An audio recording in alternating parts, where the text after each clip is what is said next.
Just We'll wait for it to be. an extra treat. So let me just tell you what y'all have in front of you. You have a copy of the slides in case you want to take scrupulous notes. Or you can just follow along. And then I brought you, and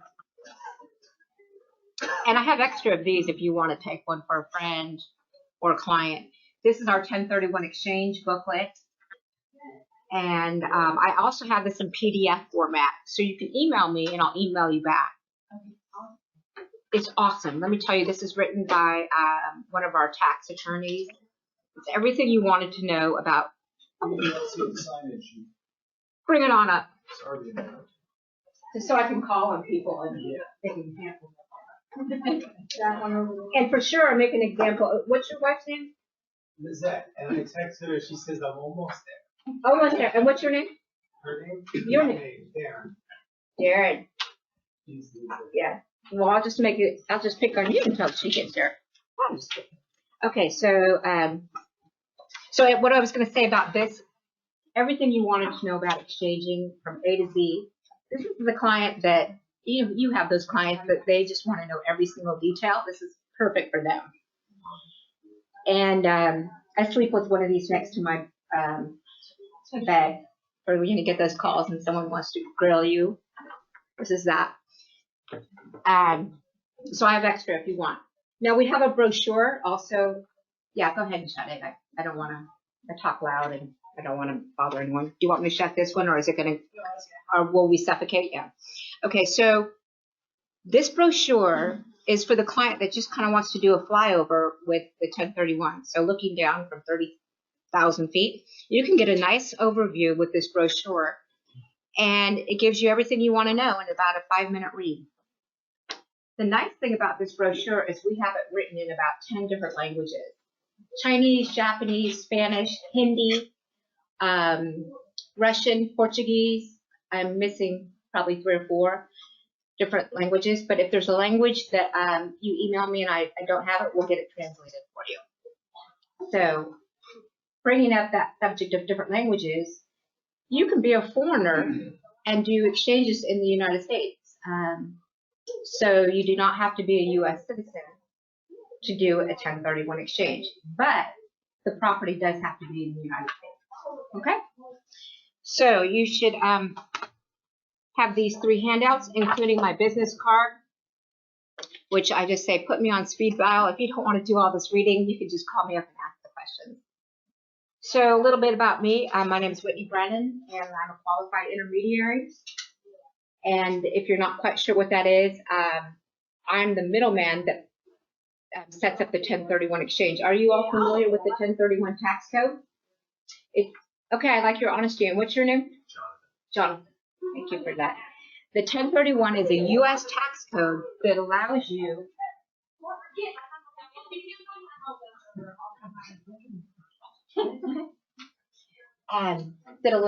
to defer taxes when you sell an investment property anywhere in the U.S. So normally, if you sell an investment property, you're going to pay taxes. The only tax code that allows you to get around paying taxes is the 1031. By the time you walk out of here in an hour, you're going to have a really good understanding. And the only way you, again, to defer taxes when you sell an investment property is a rental property, a piece of land. It's pretty much everything other than your primary residence. But let me just, a little caveat. With the onset of these, with the Airbnb, people renting out their houses, I used to say, oh, it's everything other than your primary. But now people are renting out their primary residence. Kind of had to change it up a little bit. But let's just say that it's everything other than your primary, and I'll talk about the Airbnb a little bit later. So once you do it, we might get hot, so we might have to open that door. But when you do a 1031 exchange, you get committed to doing them, because once you do one, you defer your taxable event. So if I sell an investment property, a rental property that I bought originally for $50,000, and I go to sell it, and it's now worth $200,000. So we all agree there's probably a gain there of about $150,000. If I don't want to pay the taxes of that $150,000, I need to do a 1031 exchange. So I decided to do one. But once I do that 1031 exchange, I'm on the exchange thing, so to speak. If I sell a property that came from a 1031 exchange, I have to keep exchanging or pay the taxes from all the exchanges that came prior. So if I do my first 1031 exchange, I need to keep doing exchanges. So in my living lifetime, Jonathan, if I've started off with my first property that had a basis of $50,000, let's just say, and I've done like 10 in my lifetime, and this last property is worth $1 million, and then I die, and let's just say Donna here is my sister, and I die, and she inherits that last property that's worth $1 million, all those deferred taxes go away upon death, and she gets a stepped-up basis to that fair market value. And she sells that property right after I die, or I'm even, cold in the grave. She can put all that money in her pocket and doesn't have to, she gets a stepped-up basis to fair market value, and she doesn't have to pay any taxes. And that's kind of the benefit of doing the 1031. But let's just say I didn't, that last property I decided to sell rather than do, die. If I sell outright, yeah. If I didn't swap till I dropped, I sold it for $1 million, I would pay taxes on the gain of $950. Does that make sense? Okay. And in today's market, you pay probably about 30% on all that gain. And we're going to talk about that. So yeah. Well, if you, let's say it was 25 years down the road, yeah, your basis would be even less, wouldn't it? It could be because I was depreciating. Because you were depreciating. Yeah, we'll get into all that, but this is just hypothetical. So anyway, Lizette's here. Yay! See, I'm picking on you, Lizette. Here. Anyway, so that's just kind of the theory. So basically, if you swap till you drop, life is good. Donna's loving life because she inherited the property at the full stepped up. But that's kind of it. You want to keep exchanging until you die. So I work for a company called Investment Property Exchange Services. We go by IPX. We're owned by a little tiny company called Fidelity National Title.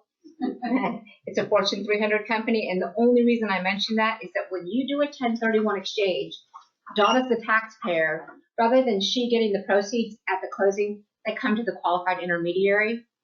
And when you pick your qualified intermediary, you want to make sure that they're backed financially by a large company, because on any given day, we're holding, our company has billions of dollars. You want to make sure that that qualified intermediary is not going to take off to Aruba with your money, because it happens all the time. And I'm not trying to scare you or anything, but we'll talk about it as we get started. So I'm going to jump right into this, and you could ask questions as we go along. If you're maybe going to work on an exchange with an upcoming client, this class is designed to help you get more clients, because if you bring value to your clients, you're going to build a nice repeat business, because once you do a 1031 exchange, you got to keep exchanging. When they sell a property, they have to buy a replacement property and identify it within 45 days and purchase it within 180. And some of my best clients do between about 10 and 15 transactions a year. My best client, his name's Scott Swenson in California, and every time his phone number flashes up on my phone, my husband's like, your boyfriend Scott's calling from California. I'm like, oh yeah, I drop everything for him, because he is my best client. Is this a good tool for partnership investors? We'll talk about partnerships. It can be. Let's see if this. It can be. If you and your partners are on the same page. If you and your partners have different ideas, it can be a mess.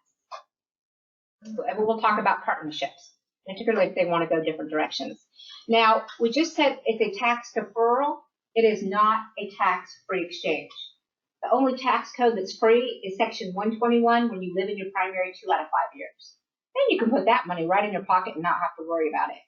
$250 for an individual, $500 for a married couple. So basically, the first question I'm going to ask your client, or you when you're representing a client, what's this property? Basically, let me just tell you about the tax code. No gain or loss shall be recognized on the productive use of property that's been held for business, trade, or investment. So if you've held that property for business, trade, or investment, and you're gonna exchange it for property of like kind, that you're also gonna use for business, trade, or investment, thumbs up. So it's investment for investment. Best piece of advice I have for you is when you go get a listing, even if it's a primary now because of that Airbnb situation, ask your client, is there a potential for a 1031 transaction? Because A, it might educate the client that there's a 1031 possibility, but it protects you from this situation where my realtor never told me about 1031. I'm going to sue them because they didn't tell me about the 1031. You would hate for them to come back and say that they didn't give you the proper information, right? I paid taxes because my realtor didn't inform me correctly, right? So does anyone in here, when they go out and get a listing, mention 1031? Well, I know Donna does, because she's given me a few deals. She mentions 1031 for a client. But I wouldn't necessarily if it's just primary. But now going forward, you are. Well, yeah, but I'm being honest. Yeah. I wouldn't have thought about that. Yeah. But if it's an investor, I talk to them about it all the time. Yes. It's awesome. Yeah, yeah. But think about people that have like a granny quarter over the garage, and maybe their primary exclusion doesn't go far enough. But oh yeah, I've been writing off that granny cottage or out back. Got to ask about that. Hey, is there any portion of your primary that is written off in your tax return as investment? Just go there, just delve into that. If you don't feel comfortable doing it, I can. Just food for thought. Okay, so if the sale of an investment property would have a capital gains consequence, and let's just keep it to investment property. So Donna goes and gets the listing for a rental property. There's going to be a taxable event in the contract. You want some verbiage that says 1031. Line item 16 in the North Carolina contract already has it there for you. But if you want to add an additional addendum, you can. Okay? Now, what are we deferring in taxes? Anybody know? If you've held the property over a year and a day, you're going to defer what's called long-term capital gain. Does anybody know what that rate is for an individual? It depends on your income. Yeah. Yeah. And so do you know what the rate is for, I'll tell you about the rate. If you're an individual that makes over $425,000, you're going to be paying 20%. If you're a married couple and you make over $479,000, you're going to be paying 20%. Anything under those thresholds and between the 80 to be 15%. And then there's this 3.8%. It's called the healthcare tax. By the way, it has nothing to do with healthcare, but it was in that trailer bill in 2013. It's called the Obamacare tax. It's still in effect, even though he's not president. But if you have what we call a net investment income, you had gain on a property for an individual that was over 200, you're taxed an additional 3.8%. If you're a married couple and you have gain of over 250,000 on an investment property, you get to pay an additional 3.8% on your investment property. So, has it affected any of your clients? Okay, well, not that you're aware of yet. Now, if you have investment property, do any of you have investment property in here? Do you take depreciation? Okay, good. So if you sell that property and don't do a 1031, you have to pay what's called recapture on depreciation. So it's 25% of all the depreciation you took. So if you had a commercial building and you took $100,000 of depreciation over the lifetime of owning it, you would owe $25,000. A lot of people forget about recapture when they go to dispose of an asset. They're like, I owe what? I owe $25,000 or 25% of that 100,000, and that's really a tax that people are not prepared to pay a lot of time. Now, in the United States, every state has a, well, I should say there are 9 states that have a 0 state tax, but there are 41 others that have anywhere from 0 to 13.3. Can you guess which state has the 13.3? California. That's where I'm from. Please don't hold it for against me. And they're thinking of raising it to 15.5. Because they're in dire straits. They're bankrupt. So when you sell property there, it's investment property can be very, very expensive. So here in the state of North Carolina, do you know what the long-term capital gains rate is? 5 and change, 5.25%. Okay, so if you were to add up all these taxes, you're disposing of the property here in North Carolina, you add all this up, I'll just tell you, it's about 28 to 30%. So if you go get a listing for a rental property, on average, your client's going to pay about 30% in taxes. So that's a compelling reason to do a 1031 exchange, don't you think? Yeah. Because all 4 of these are deferred. Yep. Very good. And what's your name? Brett. Brett? Great question, yeah. When you do a 1031 exchange, you can defer all of these taxes if you buy equal or greater than your sales price, but you can deduct closing costs. Okay. Any questions? Are you glad you came to this little class? Yeah. Okay, so here's an illustration of how it works. So I get people calling me all the time, just like George the Brave Girl. He'll call and say, hey, Whitney, should I do a 1031 and defer my taxes or sell and pay the tax? So when you sell, you pay taxes. When you do a 1031, you defer it. And I always say, hey, you got to talk to your own CPA.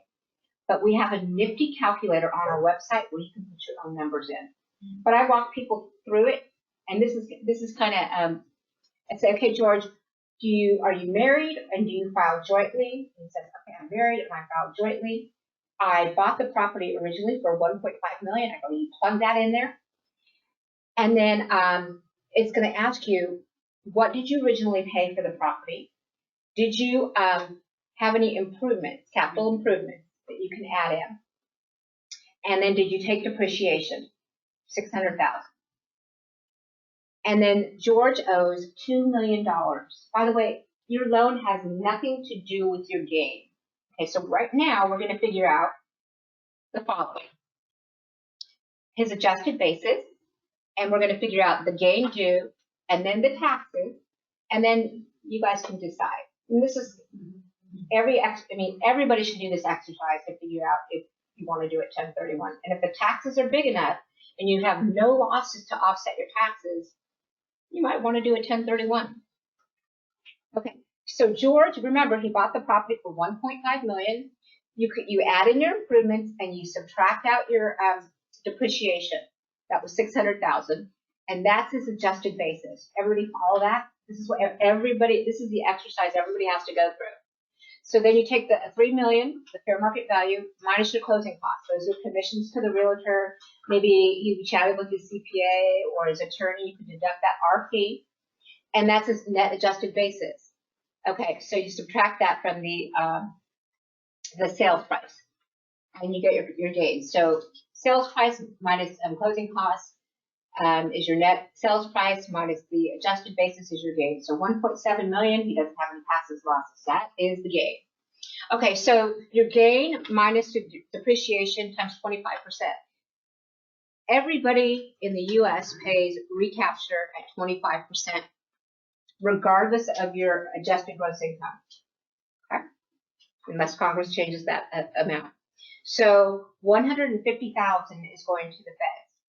Now we take the gain due to appreciation. We know that's 1.1 million. We went through that exercise to determine that number. So earlier I told you folks that make over 479,000 are going to be taxed at 20%, but the first 479,000 is going to be taxed at 15%. So that will be 71,850 that's going to go off to the Feds. So you take 1.1 million minus the 479, that leaves you with 621,000 going to be taxed at the higher rate of 20%. So that will be a total of 124,200 that will also go to the Feds. Okay, so we talked about the net investment income that was the Obamacare tax. So 1.7 minus the 250, you get an exclusion on the first 250, but anything above that is taxed at the 3.8%. So 1.7 minus the 250 will leave you with 1.45 million that will be taxed at 3.8%. So that number is 55,100. That's also going off to the feds. So 55,100, another tax. Now, normally I would say anybody growing grapes would be in California and be taxed at 13%, but we'll just do an average state tax of 5%. So George is going to pay a state average 5%. So his total gain times one is 1.7 times 5%, and that's an $85,000 long-term capital gains rate. So if you add up all these various taxes, he's going to pay $486,150. That's a lot of tax. And if you take that and divide it by his total sales price, it's about 29%. Okay, so let's look at this further. So George on the left is selling, and George on the right is going to do a 1031. Now, if after you deduct the loan and closing costs and commissions, remember the loan was $2 million and the commissions was $200,000, right? So that leaves George with $800,000. And after he pays his tax bill of $486,150, we're left, or George is left with $313,850. So if he decides to go buy a new asset and he puts 25% loan to value down, he can afford to buy about a $1.25 million property. Okay. Now George on the right is doing a 1031, and with his $800,000, remember he's doing a 1031 exchange. He's going to pay no tax. Everything's deferred. He defers the state tax, that 5% tax, long-term capital gains to the feds, the recapture, and the healthcare tax. He pays none of it. He puts his money down, 25% loan to value, and he can buy 2.5 times the amount of real estate, or $3.2 million worth of real estate. According to my marketing department, he's going to get about a 5% return cash on cash, or $97,000 a year, and he can buy 2.5 times the value of real estate. So you can decide, do you want to be George on the right or George on the left? Better yet, do you want to be the broker on the right receiving that commission, or George on the left? And I had a class the other day, and some guy said, I want to be both brokers. Are you kidding? I want both commissions. But I would rather be the broker on the right. Okay, so that's how people play it out. They have to decide, do they want to pay the taxes now, or do they just want to swap till they drop? Okay. Now, when you do a like-kind exchange, you could only buy a like-kind property. Well, like-kind property, I think, like-kind is a kind of a deceiving term. It is any type of property that you're holding for productive use. And productive use means you've used it for either business, trade, or investment purposes. It's about the taxpayer's intent. The property has to be held anywhere in the United States, like I said earlier, and you can exchange it for any other real property. So it's real property for real property. You cannot buy personal property. In fact, a year ago, they revoked personal property exchanges. You used to do personal for personal, like if you were, do we have commercial brokers in here? It's all residential. If you were exchanging in a hotel, you could do the equipment in the kitchens, the beds, that could all be classified, but no longer. So you don't have to worry about that. So with proper intent, this is all different illustrations of what works. So residential for commercial. So you might have a client that has 3 or 4 rentals, but they want to upgrade to their first commercial property. That's perfectly fine. So yes, you can go from residential to commercial. And on the flip side, commercial or commercial for residential, commercial for industrial, single family for multifamily. And you might have somebody that owns raw land, and it might not produce an income, and that does not disqualify it. Just think if you had a rental property and your tenant moved out, and you were not be able to, let's say you couldn't get a tenant in there, it doesn't disqualify it just because you're not producing an income. Swampland for bank building, works just fine. So people are like, And so you can see pictures of all of these. They're all different types of properties. Yes. I have a sort of a plan in my mind to take a number of rental properties that we own and put them in an exchange and buy one bigger, nicer, like beach property perhaps. Yes. And rent it out Yeah. because it's lifetime. So the properties we own are rentals, residential rentals. Rent it out, but then perhaps move into it one day and call it our primary residence. Can I defer all of the?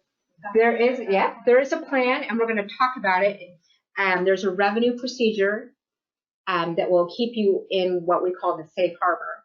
And the revenue procedure is 2008-16. So you can guide your clients in the same manner, and we'll talk about it, but you need to wait 2 full years on that last property before you move in.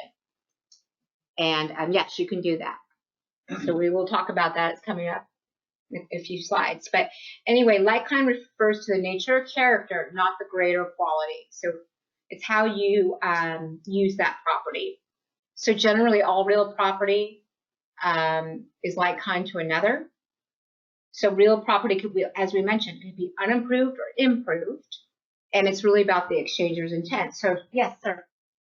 Can you take IRA money? Can I? No, we don't take IRA. Not you personally, but is it possible to take IRA money, buy a property, and then make that a 1031 exchange? Yes, you would have to talk to the administrator of the plan. And then, you would buy the property with your IRA and then hold it for productive use and then start the exchanging. Okay, so why do people exchange? And this should give you some marketing ideas. Maybe people want to diversify. Maybe they have all their money in land, and they can certainly go from land to rental property.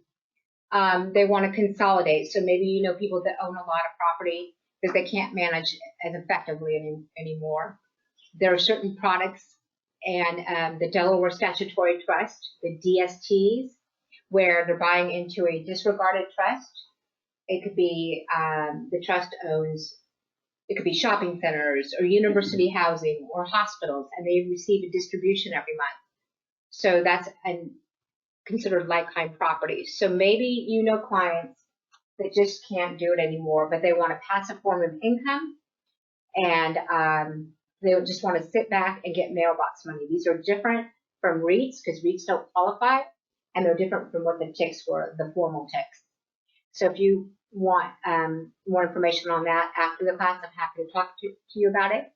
But estate planning, remember I was talking how Donna was my sister and she inherited that property and stepped up basis and all the taxes went away. This is a great estate planning tool. In fact, right before the class today, I was talking to a son, and his parents are older, and they're using the 1031 specifically as an estate planning tool. So here, looking at it, you can sell one and buy multiple properties. That's a common question that I get all the time. Can we sell one big asset and buy multiple properties? Absolutely. And they can all be different types of properties. They don't have to fall into the same property type. Again, you can sell 4 to buy 1. The question that comes up a lot is when you do a 1031, we ask who the taxpayers are. Are they all the same taxpayer? Because if I'm selling in my individual name, I need to buy in my individual name. So if Whitney's selling individually and then I have 3 LLCs, that's a different taxpayer. So I would have to set up 2 different exchanges. And those are some of the things that we look at when we do a 1031. Yes, great. Jonathan? So if you're selling one property to buy multiple, you still have to use all of that 1031 exchange money to buy it to select a property within 45 days. We're going to talk about that, but yes, you have to identify in 45 days and purchase what you identify by the 180th day. I have investors who, let's say, have 4 houses. I'm sorry? I have investors who have 4 houses. Yes. Okay. And let's say that investor says, I'd like to buy a building, I want to do something commercial, and wants to sell the 4 houses. Does he have to sell them all at the exact same time? No, he can, as long, like, if, for the first, we haven't talked about timing, but, if you want them to all go in the same exchange, they all have to set, the first property closes February 1st. Right. Then the others have to all get sold by 45 days to go into the same exchange. If they don't, the other 3 don't close within 45 days, they would go into a separate exchange. But if they all want to purchase the same property and I have 2 separate exchanges, they can all identify the same property as replacement property. Does that make sense? So they identify the same.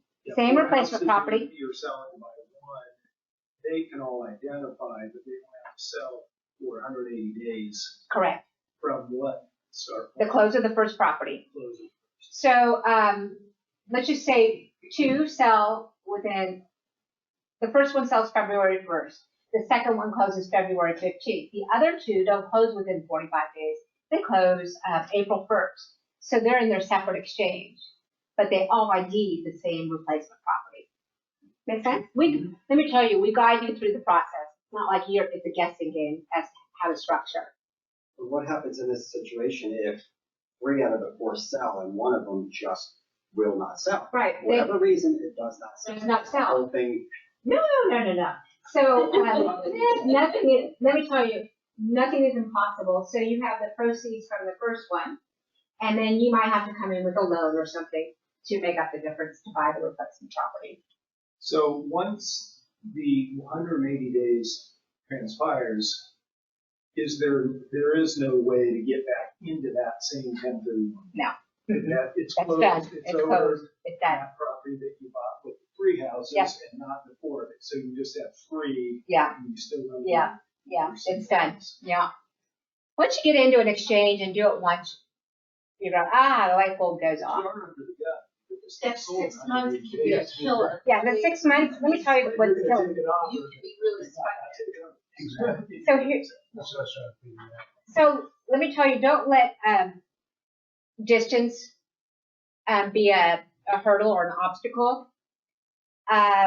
Between states is fine. Yeah, oh my gosh, between states it's like it was around the corner. You can't let it play mental games with you. We do exchanges all over the U.S. As long as you have phone, fax, or email, you're fine. It gets to be a challenge when people say, I don't do email, and you're like, oh, okay, that's a challenge. Then you rely heavily on the realtor to do, and then, I have one right now, they're like, I'm like, we need to send documents to you. Yeah, I don't do email. So I have a commercial broker here in Charlotte, and I'm like, he's like, okay, I'm sending the PDF to you. You're going to run out, get the documents out, and scan them back to me. You get around those kind of things. So yes, distance doesn't matter. But so we see a lot of people selling in California where they can sell high and buy quite a bit in the Carolinas. Okay, so you can sell one, let's say estate plan. The heir or the patriarch or the matriarch knows that when they die, these 3 heirs are going to squabble about what to do with this asset. So quite frequently I have people over here, the patriarch, whatever, matriarch decides, I'm going to do a 1031 exchange and buy 3 properties in my name, because you sell in your name, buy in your name. And then upon death, each of them, they'll be earmarked for my heirs. And upon death, they'll get the full step up and all the taxes will go away. You don't want to gift them, let me tell you, don't want to do that, because gifting can be a serious taxable event, which I had at somebody one time, a gal in California, where she received a very generous gift from her parents. It had a $0 basis. The property was $3 million, and she calls me up and says, I got this property from my parents, and I was like, is it gifted or inherited? She said, gifted. Selling it for $3 million, her basis was 0. And I said, you have $1 million taxable event. Can you gift it back to your parents? She said, no, they had passed away like in the year. I said, oh my gosh. So she gifted, well, the parents. When you get it gifted to you, you inherit, or you take on their basis. But when you inherit it, you get the full step. And the gifting was done when the parents were still alive. Yes, yeah, and they died in a car accident, very tragically. And I was like, can you gift it back? She said no. And so, yeah, it was a sad situation. Okay, so when you do a 1031, the rule is if you want to pay no tax, you have to buy equal or greater than your sales price. So if Donna owns this property free and clear, and after closing costs, she needs to just spend her net proceeds in the new property. She'll defer all tax. So if Donna wants to pull cash out at closing, frequently people want to, she says, oh, I want to pull, $50,000 out. And I call her up and say, hey, Donna, why do you want to do that? Oh, I want to remodel a bathroom. I want to go to Disney World, whatever it is. We'll call up the client and say, it's better to sell and buy your replacement property and pull cash out or refinance on the replacement property rather than pulling cash out and getting taxed potentially at 30%. You follow that rationale? And with interest rates so low right now, and you hear on the news or the radio, oh, refinance at, 0 closing costs, right? Or equity line, 0 closing costs. So that's a better way to do it. But you always got to check with your lender and your CPA to make sure that's a financially wise move. Okay. So if Donna is selling, in this scenario, she has $300,000 debt on the property. Oh my gosh, it is super hot in here. Is it just me or it's hot in here, right? Okay. $300,000 debt, and at closing that gets paid off, and then the remaining $700,000 would come to us. So she finds a new property for $1 million, and then when she finds that new replacement property at closing, she needs to come in with new debt. So on closing day, the lender, the bank, would fund her new loan of $300,000, and if she doesn't get a bank loan, she might get, go to her loan shark too, right? You're too, right? Two's going to lend her some cash, right? Good rate. She can either get the cash from Two, or go to B of A, or pull the cash out of her mattress, wherever, and then we release the $700,000. That's how it works. Okay. So you have to maintain the same loan amount of the relinquished property? Pardon me? You have to maintain the same loan amount? Or you can bring in cash. So she either goes to Bank of America to get a normal loan, or she borrows cash from Two.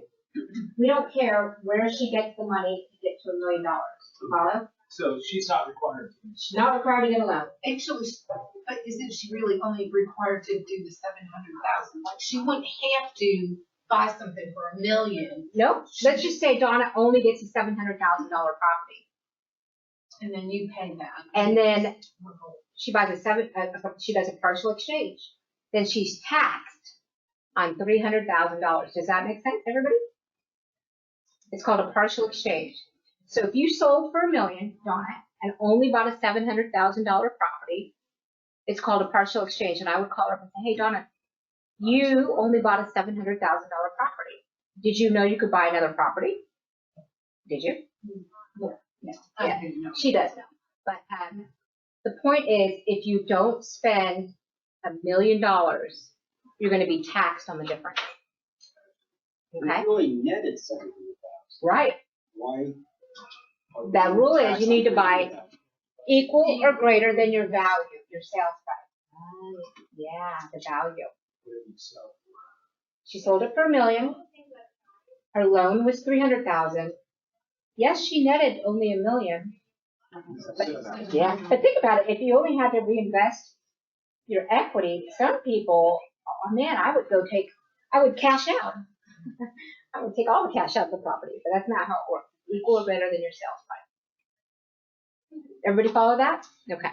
So in that example, she needs to come up with $300K or have Or yeah. And if she doesn't, she's taxed. You got it. It's called boot. Anytime you receive cash or a note, or in this instance, Donna had debt relief. She didn't come up with the $300,000. Does everybody follow that? Okay. It's called a partial exchange. And here, we're going to look at it a little bit differently. So she's selling for $1 million. The debt was $300,000, and the net proceeds were $640,000. We can deduct our closing costs. Follow that? Okay. So this time she buys a property for $1.3 million. She spends, or she buys a property with greater debt, and she spends all her proceeds, equal or greater. You have no boo, right? No tax. In this illustration, she bought a lesser valued property for $800,000. The debt was $260,000, so she has what we call mortgage relief of $40,000. And then the proceeds you only spent $540,000, so we have $100,000 left back in IPX 1031. Follow? So you're taxed on $140,000, not $200,000, because you can deduct all your closing costs and commissions. Okay? So I called Donna. I go, Donna, you could buy another property. And she said, well, I know that, but my CPA told me I had a passive loss, and I only needed to buy an $800,000 piece of real estate. And that's what people tell me. I went, oh, my CPA told me I only need to do this. Yeah. With regard to the commission, we're all realtors in this room, and some of us are ourselves, so does it have to be arm's length? You can take your commission. Yeah, no problem. Take your commission. You're going to pay ordinary income on it, but take it. Take Is there it. a limit on what you can set your commission as? Whatever you and your CPA feel comfortable with. Okay. So what you can exchange. By the way, flippers. Oh my gosh. If you do no flippers. So if you're just buying properties and churning them and burning them in 3 months, you're not holding for productive use, are you? You're holding for a quick profit. So do you think you qualify? Stocks, bonds, and notes, that's not real property. Your primary residence, I'm like, you can't exchange it. I don't, except I had a woman in California. She's like, I'm selling my primary. I'm like, no, you don't qualify. She's like, oh, yes, I do. I have a 2,000 square foot commercial bakery in my home, and I make doggy biscuits. I'm like, oh my gosh, that's great. She exchanged her commercial bakery for a vineyard. That's great. So it was investment for investment. So I've learned not to hang up on people. Now I don't hang up on people, but I talk to them to make sure I cover the conversation from A to Z, because people always surprise me. And even one lady that told me she was a flipper. I said, well, how long have you owned your investment property? She said, 3 years. I said, it's taken you 3 years to do your flip? She said, yes. So I said, well, clearly you've been holding for investment, because that's not your average flip. Usually a flip is 3 months. And I said, well, how many tax returns have you actually reported this property? She said 4. And I'm like, oh my gosh, yeah, it's an investment property. You can't exchange securities, trust, and an interest in a partnership. Okay. Okay, so when should you seek out an intermediary? The first moment your client says, hey, I want to do one of those 1031 things, or I'm selling an investment property. We need to get involved, or somebody needs to get involved as soon as they say, I want to do a 1031. We put the paperwork in place that makes it a 1031 exchange. It's called an exchange agreement. That's common language for everybody thinking of a 1031. We need to get a copy of the contract that you write. You're going to write it in the taxpayer's name. If they're an LLC, it needs to be in the LLC. The trust, individual. Then we get a copy of the title commitment from the buyer's attorney. And then we prepare the exchange agreement. They need to sign it on or before the date of settlement. If they're at the signing table, it is not too late. Don't let anyone tell you otherwise. They sign the exchange agreement, and that triggers 2 time clocks, the 180-day clock and the 45-day clock. They must purchase replacement property by the 180th day or the date in which they file a tax return. If they're in the middle of filing in the middle of a 1031 and they have to file a tax return, and they need all 180 days, they need to file an extension on the tax return, or they've just stopped the 1031 exchange. Now, if they're going to close on the 180th day and it falls on a weekend or a holiday, they need to go on the business day before. If they wait till the Monday or the business day following, they go on the exchange. The 45th day is the day in which you have to identify replacement property. We send you a form, so that can be sent to us via email, text, fax, scan, and that can be sent on a holiday or a weekend. Is identifying the property mean it has to be under contract? No, you don't have to be under contract, was the question. But this is a very competitive market throughout the U.S., so most people are under contract. Can it change, like if you don't have it under contract and then you don't get it? Then you would, if you sent in the ID form, then you would have to revoke the ID form and resubmit a new one. Okay? Can you So, identify a few properties and just the one you want? so yes, you can ID up to 3 properties, and we'll get to the rules in a minute, but again, these days start on the date of settlement, the 45 days. If you ID on day 45, you have 135 remaining. The only extension to these dates would be if there was a presidentially declared disaster. Hurricane, tornado, it would be declared by the president and then put on the IRS website. We take those dates and put them on our website. And crazy enough, they happen all the time. So when you identify, you're only in one rule at a time. There are 3 rules of identification. We send you a form right after we get your proceeds. So if you were to close today, ideally we would have your proceeds either at the end of the day or first thing in the morning from the closing attorney. So if you are going to ID, you send in your form. Most people will end up in the first rule that says you can ID any 3 properties of any value.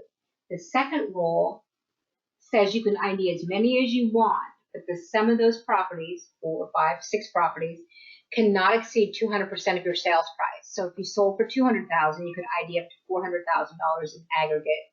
That rule sounds great, but it's very limiting in the total value. So if you exceed the first 2 rules, you end up in the 3rd rule, the 95% rule that says you have to purchase 95% of what you've ID'd. Most people will be in the first rule, the 3 property rule. When we get the forms, we look at every single form, and we then call the taxpayer that submitted it and make sure they understand what they're doing. We don't leave anybody out on a limb.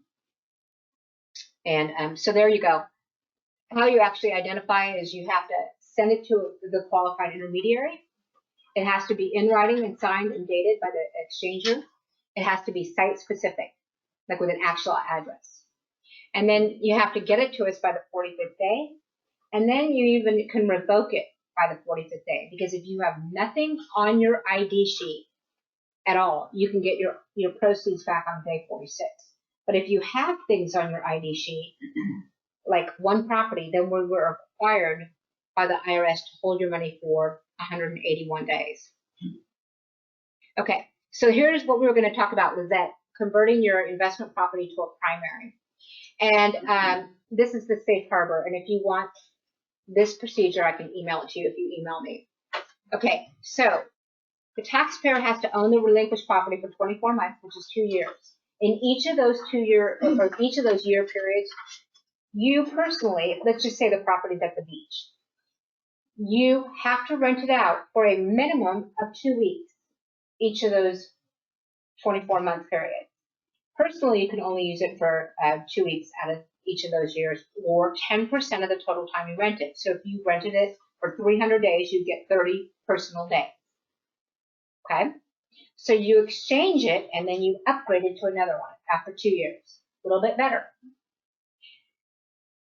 The replacement property has to meet the same criteria. Okay? Most people are going to rent it out for a lot of those days because they need someone to pay the mortgage, right? But again, you get 2 weeks each of those 12-month periods. You follow? Then, so it's a 4-year plan.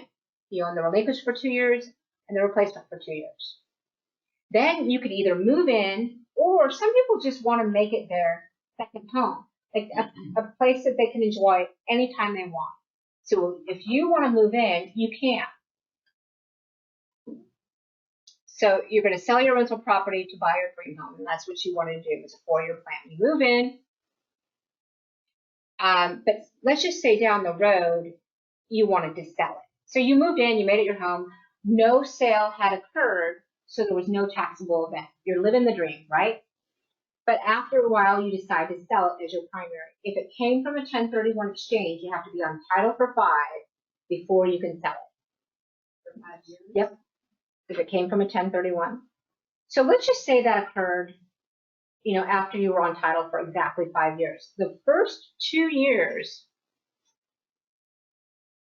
as of 2008, let me just tell you what before 2008.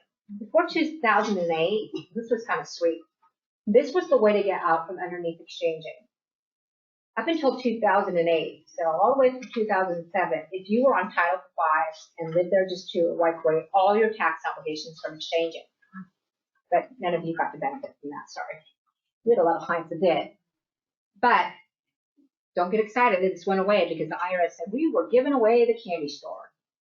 And they were. But so they tightened down this tax code in the Tax Act of 2008.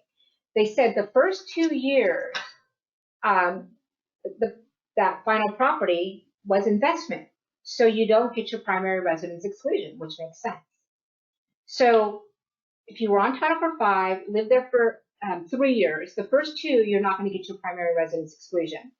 So the 250-500 no longer applies to the non-qualified use. So if you did this, let's say you owned it for 5, so you did 3 would be total qualified years over the number of years of ownership over 5 in the denominator. So 3 over 5, you're married, times 500,000 would get you 300,000 on your primary residence exclusion. That's all you would get if you sold it. And does everybody follow that?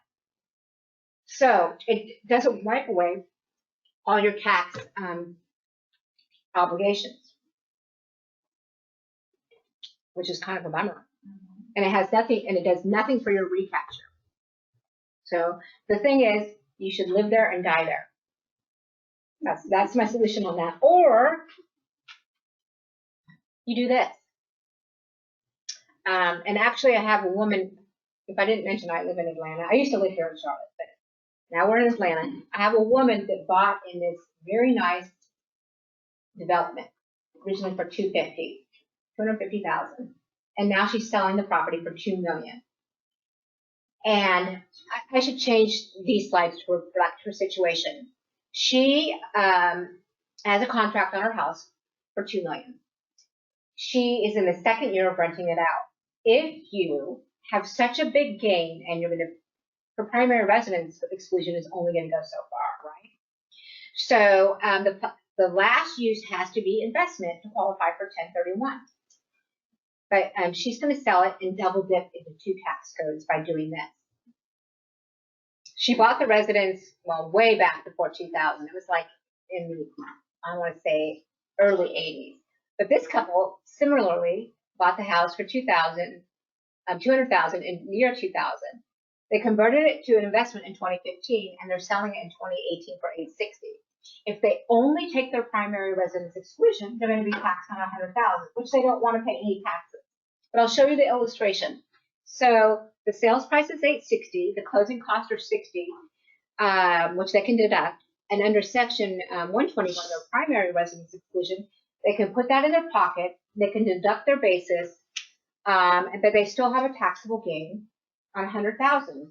But because they rented it for 2 years, they can say, yes, it's an investment, but they still have the ability to call it their primary when this is all unfolding. And if you have a client in that situation, they could take the $100,000 and it qualifies for 1031. You follow?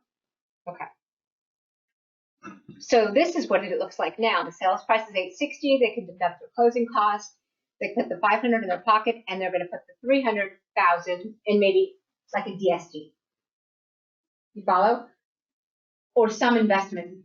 They can maybe buy something at the lake, whatever. But my gal in Atlanta, she's putting like $1.6 million into these DSTs.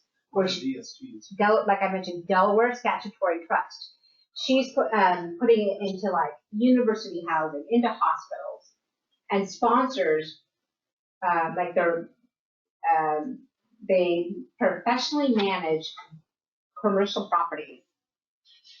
And you might get the listing just on her primary residence, let's just say, but you're giving your client really good advice where she's going to get a distribution every month and live off that distribution when she's not, in her income earning years, right?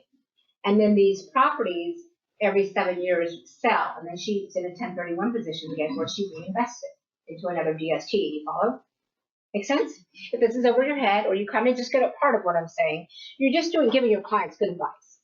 So so they take their 500 and they put that into a new primary. You follow? Okay. So the qualified intermediary, and I'm almost done, and you'll get your little lunch, and I'll stay around and chat. And if this all went over your head, all you really need to know is if somebody says 1031, you won't have a deer in the headlight look. You'll have some, but I gave you a little extra stuff because let me tell you, these conversations with 1031, they go a lot of different directions. People say, hey, I have a house, and a rental, and I want to retire at the lake someday. How do we get from A to Z? And you don't have to have that conversation with them. I do. Okay, so we prepare the legal documentation. We hold the proceeds. And by the way, we only bank with banks that are billion-dollar banks. And they have a very high IDC rating that Fannie and Freddie give these banks. Perfect score is 300. That's how safe are their deposits. If they have a rating below 250, we don't even look at them. Okay, partnership issues. And what was your name? Yeah, you asked, are partnerships good? They can be. When you're in a multi-member LLC, that provides you a certain amount of liability. But there comes a day when partnerships want to go their own direction. Partnership owns property and wishes to sell some of it. Some of the partners want to engage in a tax-deferred exchange upon the sale, and some do not. So let's just say that Lizette, you, and I are all in a partnership. And Lizette has 60%, and you and I have 20%. A year ago, if Lizette wanted to cash out and wanted to go to her own direction, it would have caused an automatic termination. But in January of last year, they repealed what they call technical termination of partnerships, which is cool. Now you only need 2 live bodies in a partnership. So Lizette, we distribute out her interest and she cashes out at closing. And you and I, as long as we have 2 live bodies in that partnership, can do a 1031 and move forward. So that's good. So we distribute out the undivided interest to Lizette. And so basically we're going to purchase the interest of the retiring partner, and the partnership, we can sell the relinquished property and distribute a portion of the proceeds to her at closing, and we go on our merry way. I get a lot of those. So we have to amend our operating agreement now to reflect that we each have 50% of that LLC, and that's great. Now let me talk about the other type of thing that I see. The other thing that I see, if we had 5 members in an LLC and we owned a lake house, let's just say it was $1 million, and we all wanted to go our separate directions and do exchanges. If that LLC, the 5 partners are all forward thinking, this summer, we want to sell it in summer of 2021. So we have a whole year before the sale. If we were to liquidate the LLC a whole year in advance and become tenants in common, we drop out and become tenants in common. If we did that the whole year before and held for a year and a day, that would be great. So we get established holding for productive use. This should be done as far in advance of the sale as possible, and we would be able to hold for productive use. That usually doesn't happen. I usually get a call about, a week or 2 before the closing. People say, hey, we're in a partnership. We all want to do different things. And I'm like, what? It's a very risky proposition to liquidate an LLC right before a closing of the sale because you haven't held for productive use. And it's in this book. Partnership issues, I haven't even touched upon it, but people wanting to sell to related parties and buy from related parties. But partnerships can be great, but they also cannot be great, especially when you start to hate your partner. I get a lot of that. But they, If you only have two partners. if you have, oh yeah. then So let's talk about that. You have two partners, and they both want to go their own directions. So whoever can keep the LLC, like, let's just say one wants to cash out and one wants to do an exchange. So what I tell people to do is have a spouse buy in, and then have the other guy deed out and be tenants in common. Because if you cash him out and just distribute proceeds rather than making him a tenant in common, it will cause a taxable event to the LLC. So you have to have two people on the contract, the LLC selling and that individual as tenants in common. So you have to have the wife buy in, it's a percentage. You follow it? On you have to do that the a year in partnership? advance. No, you have to do that one just maybe like 3 or 4 days. Because if you have one original person in the LLC, that's all you need. And then you can have somebody join you. But the nice thing is the LLC can move forward. And just having one original partner allows it to move forward. Follow? I mean, it's all in here, but I'm talking really fast and I'm trying to give you lots of good stuff. Things to think about when you choose a QI. Choose somebody that is a QI and does nothing else.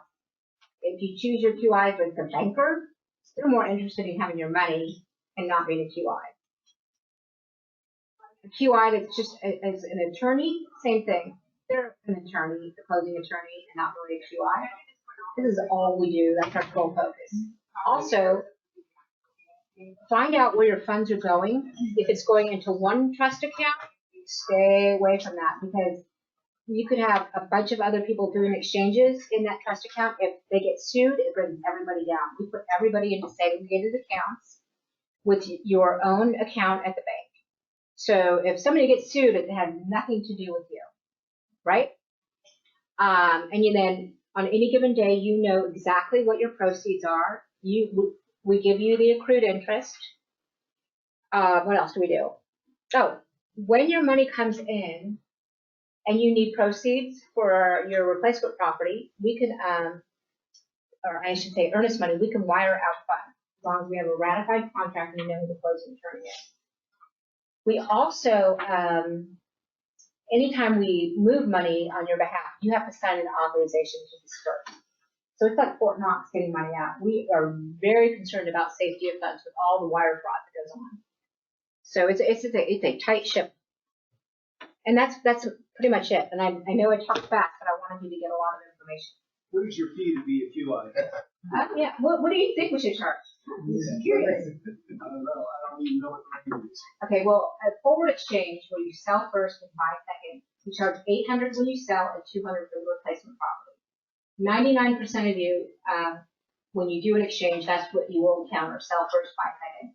The reverse exchange, where your client has found a property before they've sold, starts at $5,500, and we park the property and we lease it back to you at a $0 lease.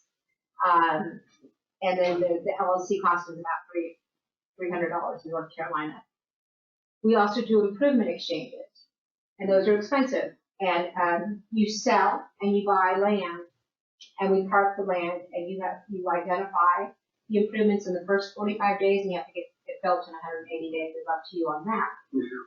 Yeah, we do every type of exchange. This is all we do, and it's a very sophisticated outfit. And I've been doing it now since going on 19 years. Yeah. Can you buy it from a relative? No. Okay, so that's a great question. Can you buy from a relative? So I'm selling, I can sell to a relative, no problem. But if I'm buying from who is my sister or parent, she needs to be doing an exchange as well because there's basis shifting going on. Now, the only time I could buy from is if her basis was lower than my basis. That way she's going to have a bigger taxable event than I would. And the IRS loves it when she's paying taxes. So I have somebody right now who wants to buy from his sister. I said, no, you cannot. I said, find out what her basis is. If it's lower, then the answer is yes, but I'm pretty sure the basis is not. Does that make sense? I mean, people want to do crazy things. And the answer is usually no. Are you going to exchange? Do you want to buy that? Well, it's like, we have a little situation and I was just asking around. I'm selling my rental. My brother purchased a home, Yeah, but my mom is living in it. yeah. So thought about maybe selling this one. I know. Take him and reverse his money back. Yeah, and see, that would get us, that's called cashing out. The only way that it works is you need to find out what your basis is in your property and what is his. And if his, yeah, so it wouldn't work. Because he would get cash in his pocket. Yeah. It's kind of sounding to me as the real estate agent. I'm sorry? It's sounding to me as the realtor, if I have a client that has a rental property ready to sell, and you mentioned 1031 exchange. Sounds like it's best to have them just contact Yeah. you and Yeah. not get too involved in the advice giving this. You were precisely right. A lot of realtors say, you know what, I'm going to step out, I'm going to write the contract and do what I do. And you're going to do what you do. And I'm like, And then, that's what's your name? Mark. Good advice. Yep, That's what I would think. that's For fine. You're very, $1,000, talk to you. because you know what, it won't get lost in the translation. I have another question. Yeah. too. So I have a client have a rental here. Mhm. She's talking about selling it, and can she purchase it and tax it with her parents? Mhm. She can. See, the parents is not on the house here, so. So if, as long as she's on title, then if she's the only one on title, she does the exchange. So that's the thing we look at. Who is on title? But she wanna add the parent to it and to purchase it. Yeah, you don't want to add anyone right before 1031 exchange. You don't, and that's a really good rule of thumb. Right before a sale, you don't want to add anyone or take anybody off. But they could add them later. And what? They could add the parents later in this case. No, when you do a 1031, you sell in your name and you buy your name. You don't want to add anyone on the backside because then it looks like you haven't completed the transaction. I told her Yeah. that she needs to get advice Yeah. from somebody. And yeah, you just want to keep it the same. Good questions. Would someone like that be able to get the parents on it now, hold it for a little bit longer before they do that? Yeah, if you're going to add the parents, you want to change it and keep it that way for a year and a day. I'll tell her. Yeah. But here's the thing. If they do an exchange, the parents would have to do an exchange and the daughter. The married couple's one tax unit and the daughter, you follow? So they would each have to do an exchange. Just like when I have parents saying, like a mother-daughter did an exchange, I just did one in Florida, and they each had to set up their own separate. They're different taxpayers. Yeah. If someone has multiple rental properties and they have bought a piece of land already without doing a 1031 Yeah. exchange, can they sell some of the rental properties to then purchase and develop? Yeah. You can't build on property you already own. So anytime you do an exchange, you have to buy something you don't already own. Great question. I think we're gonna sell rental properties that are in the corporation's name and wanted to do a tax-free exchange for a rental property and take advantage of the safe harbor. And someday in the future, does that all need to be put into our own name before you start the process? The corporation can sell and the corporation can buy. So we would get copies of your articles, and then the president typically signs. So then it would always, this eventual house that would be a safe harbor would always be owned by a The corporation. corporation. Mhm. Yep, that's And correct. Can we do a quick claim deed before or after? That's a CPA question, and so I'm not sure how that would. Because that would change. You would need to talk to your CPA about it. If you did a quick claim now, then you would have to wait like a year and a day. But I don't know how that affects your corporation. And I have no more.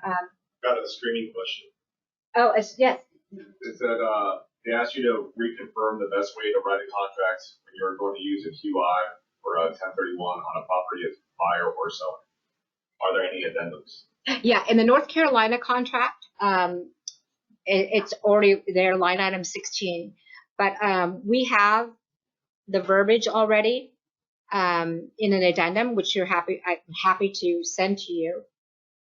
And then, or you can, I think there's a addendum also in the, I think in the standard, was it the National Association of Realtors has it, addendum, but you can email me for the addendum and I'm happy to email it. And it's your prerogative when you want to introduce the 1031. There's no mandated rule that says you have to do it in the initial contract. You could do it after it's accepted and then introduce the addendum at any time. Are you licensed in South Carolina as well? I can do an exchange anywhere in the U.S. And let me just say that qualified intermediaries are not licensed or regulated, but our parent company is regulated under RESPA because they're a title company.